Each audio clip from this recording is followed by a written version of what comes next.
قائم کی گئی ہیں۔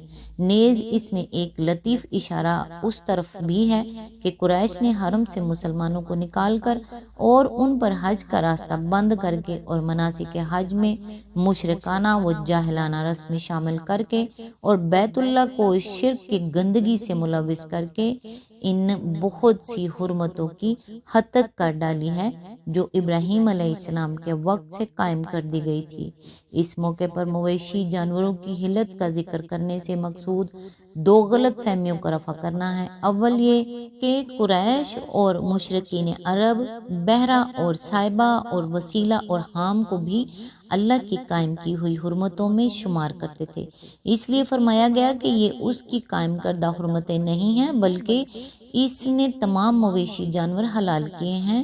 دوم یہ کہ حالت احرام میں جس طرح شکار حرام ہے، اسی طرح کہیں یہ نہ سمجھ لیا جائے کہ مویشی جانوروں کا ذبح کرنا اور ان کو کھانا بھی حرام ہے، اس لیے بتایا گیا کہ یہ اللہ کی قائم کی ہوئی حرمتوں میں سے نہیں ہے۔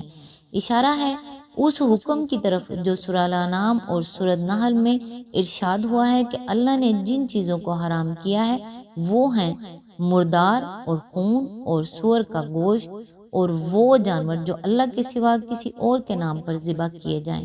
سورہ الانعام آیت نمبر 145، النحل آیت نمبر 115۔ آیت میں ورڈ ہے بتوں کی گندگی سے بچو، یعنی بتوں کی پرستش سے اس طرح بچو جیسے غلاظت سے آدمی گھن کھاتا ہے اور دور ہٹتا ہے، گویا کہ وہ نجاست سے بھرے ہوئے ہیں اور قریب جاتے ہی آدمی ان سے نجس اور پلید ہو جائے گا۔ جھوٹی باتوں سے پرہیز کرو، یعنی اگرچہ الفاظ عام ہیں اور ان سے ہر جھوٹ، بہتان اور جھوٹی شہادت کی حرمت ثابت ہوتی ہے، مگر اس سلسلہ کلام میں خاص طور پر اشارہ ان باطل عقائد اور احکام اور رسوم اور اوہام کی طرف ہے جن پر کفر و شرک کی بنیاد ہے۔ اللہ کے ساتھ دوسروں کو شریک ٹھہرانا اور اس کی ذات، صفات، اختیارات اور حقوق میں اس کے بندوں کو حصہ دار بنانا وہ سب سے بڑا جھوٹ ہے جس سے یہاں منع کیا گیا ہے، اور پھر وہ جھوٹ بھی اس فرمان کی براہ راست زد میں آتا ہے جس کی بنا پر مشرکین عرب بحیرہ اور صائبہ اور حام وغیرہ کو حرام قرار دیتے تھے، جیسا کہ سورہ نحل میں فرمایا وَلَا تَقُولُوا لِمَا تَصِفُ أَلْسِنَتُكُمُ الْكَذِبَ هَذَا حَلَالٌ وَهَذَا حَرَامٌ لِتَفْتَرُوا عَلَى اللَّهِ الْكَذِبَ، یعنی اور یہ جو تمہاری زبانیں جھوٹے احکام لگایا کرتی ہیں کہ یہ حلال ہے اور وہ حرام، تو اس طرح کے حکم لگا کر اللہ پر جھوٹ نہ باندھا کرو۔ آیت نمبر 116۔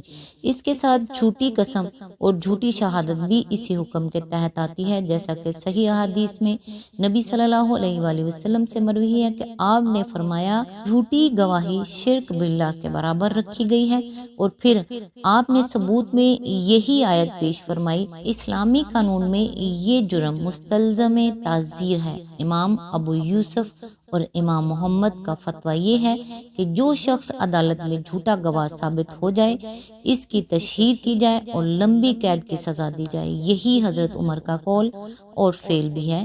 مکحول کی روایت ہے کہ حضرت عمر نے فرمایا کہ اس کی پیٹھ پر کوڑے مارے جائیں، اس کا سر مونڈا جائے اور منہ کالا کیا جائے اور لمبی قید کی سزا دی جائے۔ عبداللہ بن عمر اپنے والد سے روایت کرتے ہیں کہ حضرت عمر کی عدالت میں ایک شخص کی گواہی جھوٹی ثابت ہو گئی تو انہوں نے اس کو ایک دن برسر عام کھڑا رکھ کر اعلان کرایا کہ یہ فلاں بن فلاں جھوٹا گواہ ہے، اسے پہچان لو، پھر اس کو قید کر دیا۔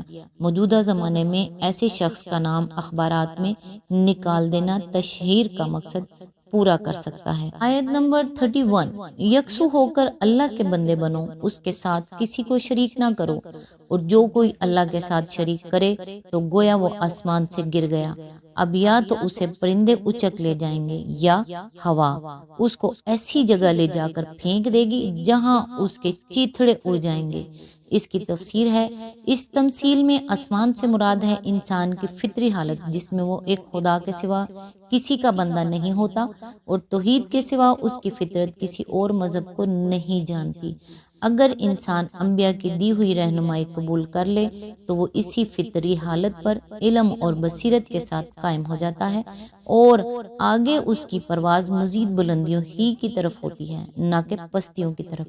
لیکن شرک اور صرف شرک ہی نہیں بلکہ دوہریت اور الحاد بھی اختیار کرتے ہی وہ اپنی فطرت کے آسمان سے یکا یک گر پڑتا ہے، اور پھر اس کو دو صورتوں میں سے کوئی ایک صورت لازماً پیش آتی ہے۔ ایک یہ کہ شیاطین اور گمراہ کرنے والے انسان، جن کو اس تمثیل میں شکاری پرندوں سے تشبیہ دی گئی ہے، اس کی طرف چھپڑتے ہیں اور ہر ایک اسے اچک لے جانے کی کوشش کرتا ہے۔